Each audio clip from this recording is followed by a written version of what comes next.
back to the Shoogly shed. We are going to get back onto rebuilding the VMAX today. I have got some shiny things back from coatings now, and yeah, no time at the present to get them fitted up. First up, we have our exhaust system. It was a Black Widow brand new stainless exhaust system that we got for the bike, which we then had Cerakoted, so ceramic coating, to a sort of matte black, just to fit in with the rest of the aesthetic of the bike. It looks really trick, really cool, so I'll get that unwrapped now and show you it. Alright, a whole bunch of clamps to start off with. Coating on them is really nice. Now,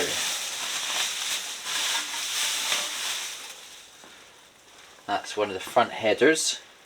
So you can see it's been coated black. It's lovely, it's kind of matte finish. Cerakoting, if you don't know what it is a sort of ceramic coating that's sprayed on and then cured. It's heat proof. It also can help dissipate heat as well, I'm pretty sure. Has some kind of thermal properties that can help with exhaust systems, but not only that, but the aesthetic is pretty damn cool. So yeah, that's the coating we went for. Not the cheapest, but definitely the fanciest. So that's the header.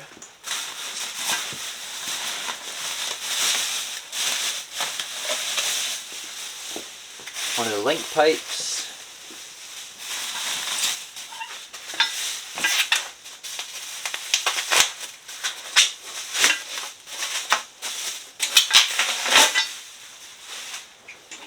There's another one of the front headers.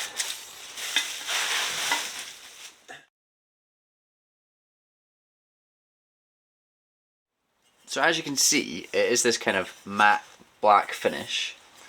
But it's quite hard wearing.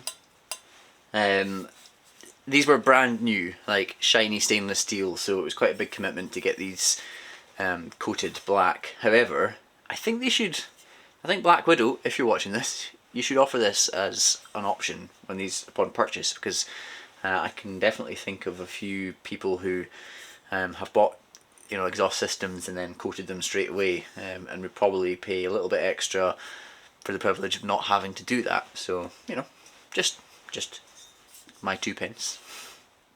Well, it's not going to fit itself, is it?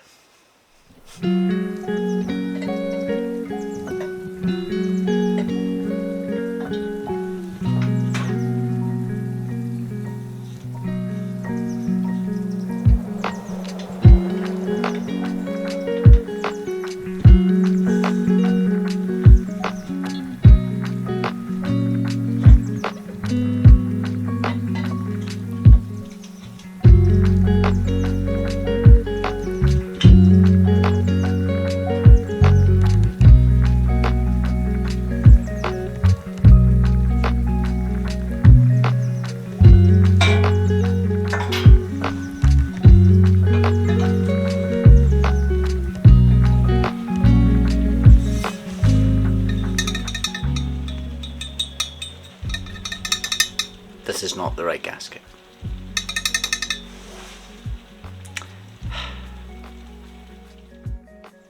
Okay, after this light fail with the exhaust, I'm waiting on the gaskets arriving so I can fit the full system. In the meantime, however, I'm going to get the bank of carbs back on. Lovely shiny stainless hardware on these, and also all the joining plates and stuff have been powder coated black.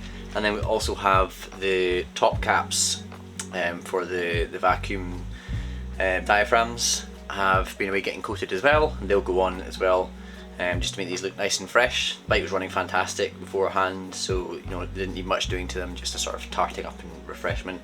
New throttle cables as well to fit. So yeah, let's get the carbs back on the bike.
Big box has arrived. I'm very excited.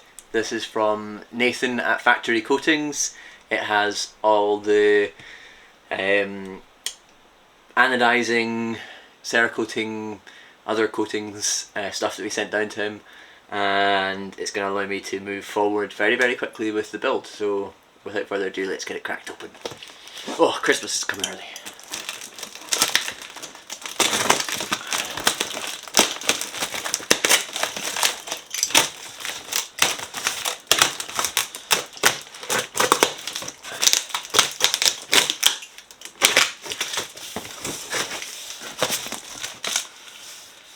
Right, where do we start? I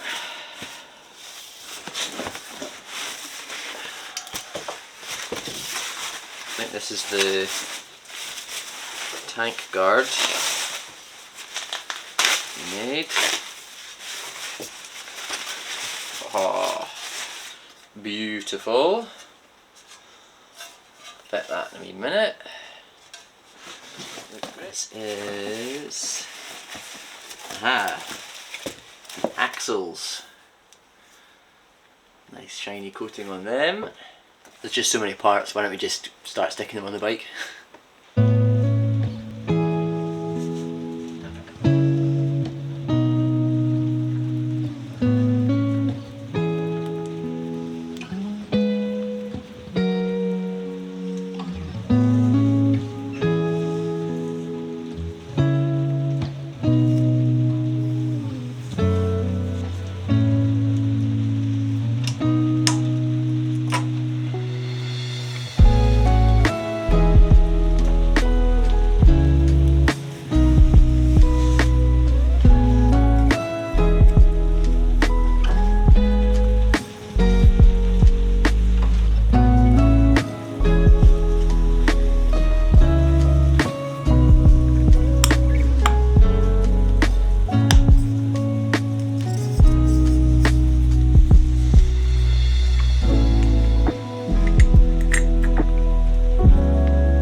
How cool is this little thing?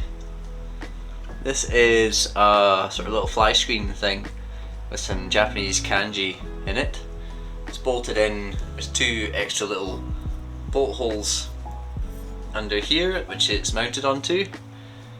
It was actually John, whose bike this is, I think it was his cousin that fabricated this for us out of some red acrylic.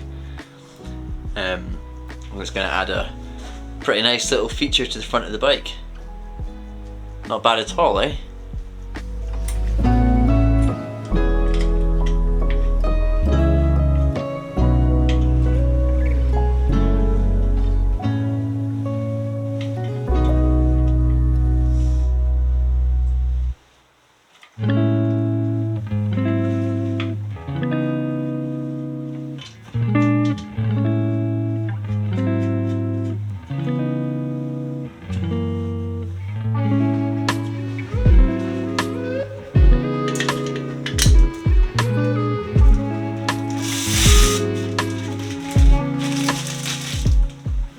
Look what just arrived. The correct exhaust gaskets. Let's get the exhaust on.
Well, that concludes another episode of Rebuilding the VMAX. I'm not going to lie, I'm starting to run out of things to do.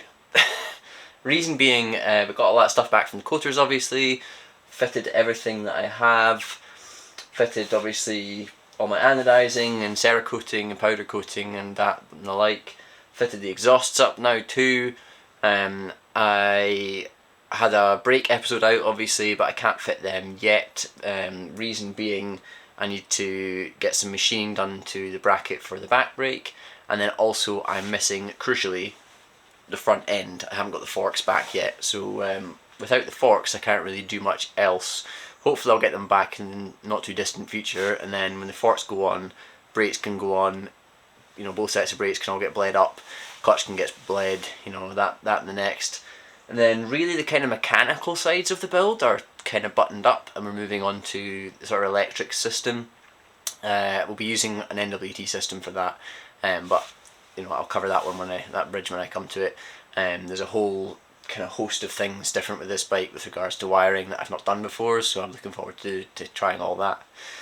Anyway, I hope the kind of visual for the bike is really starting to materialise, and kind of seeing all the parts go on and the colour scheme come together. I definitely like it, and I hope you do too. Yeah, it's definitely a bold bike. Anyway, as usual, please do give me a like, leave me a comment, and please subscribe to the Shoogly Shed channel.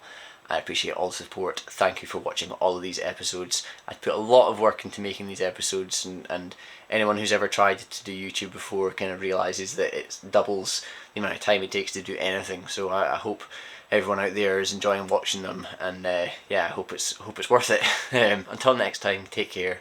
Goodbye.